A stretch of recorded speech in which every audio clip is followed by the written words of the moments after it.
नमस्कार, मी डॉक्टर नंदकुमार बेडसे, अध्यक्ष महाराष्ट्र राज्य परीक्षा परिषद पुणे। आपली राज्यभरात शिक्षक पात्रता परीक्षा दिनांक 28 जून 2026 रोजी आपण आयोजित केलेली आहे। यामध्ये अडीच तासाचे पेपर 1 पेपर 2 असतात। एकूण उमेदवार संख्या 6,01,25 या वेळेला आहे। एकूण 1729 परीक्षा केंद्रांवर ही परीक्षा आपण आयोजित करणार आहोत। यासाठी CCTV, frisking, biometric, connect view, phone view या सर्व सुविधा आपण या ठिकाणी अंमलात आणणार आहोत। यासाठी एकूण साधारणपणे 18,717 सीसीटीव्ही कॅमेरे आपले राज्यभरातील या परीक्षा केंद्रांवर आपण लावणार आहोत। सर्व सुविधा आपण यामध्ये घेतलेल्या आहेत। त्यामध्ये साधारणपणे विद्यार्थ्यांना आव्हान राहील आमचं की आपण 2 तास आधी परीक्षेपूर्वी आपण या ठिकाणी हजर परीक्षा केंद्रावर राहायचं आहे। आमचे ॲडमिट कार्ड्स पण इश्यू झालेले आहेत। ॲडमिट कार्ड्स पाहून आपण त्या हिशोबाने आपलं नियोजन करणं गरजेचं आहे। सीसीटीव्ही कॅमेरा AI सह, आर्टिफिशियल इंटेलिजन्स सह आम्ही या ठिकाणी या वेळेला लावलेले आहेत। कनेक्ट व्ह्यूमध्ये इंटरनेट फोनसुद्धा आम्ही सर्व आमच्या केंद्र संचालकांना आम्ही उपलब्ध करून देणार आहोत। त्यामध्ये विद्यार्थ्यांनी येताना Aadhaar card, driving licence, PAN card, मतदान कार्ड यांचे ओरिजिनल प्रत आपण सोबत आपल्या पडताळणीसाठी, ओळखीसाठी आपण सोबत आणायची आहे। परीक्षा केंद्रामध्ये mobile, electronic device, pager, digital घड्याळ, डिजिटल पेन इत्यादी आणण्यास सक्त मनाई यामध्ये आहे।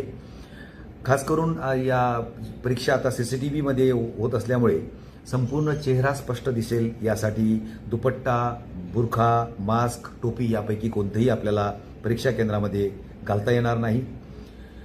गैरप्रकारांना आळा घालण्यासाठी आपण OMRच्या 2 प्रती देत असतो। त्यापैकी एक प्रत स्वतः उमेदवाराची असते आणि दुसरी प्रत परीक्षा परिषदेची असते।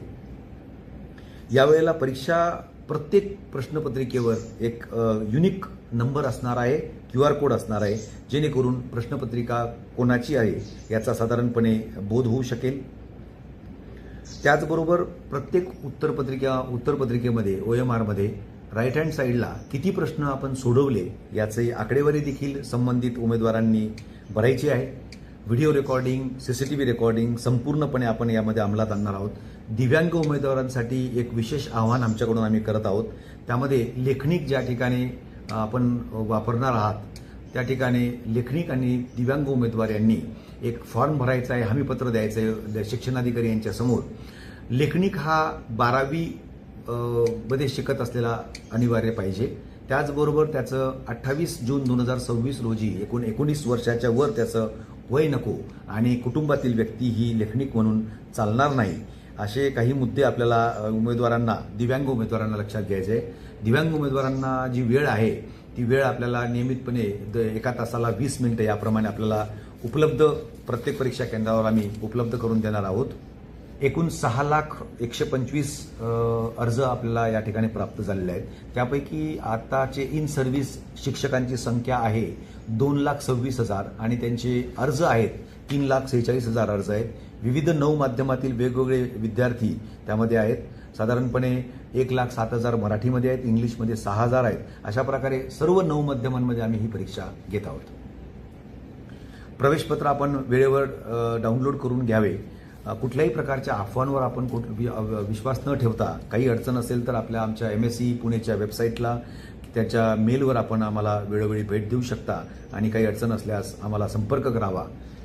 या निमित्ताने परिपूर्ण परीक्षा परिषद अतिशय प्रगल्भरित्या व्यवस्थितपणे ही आम्ही परीक्षा घेत आहोत असा आम्हाला विश्वास आहे। धन्यवाद।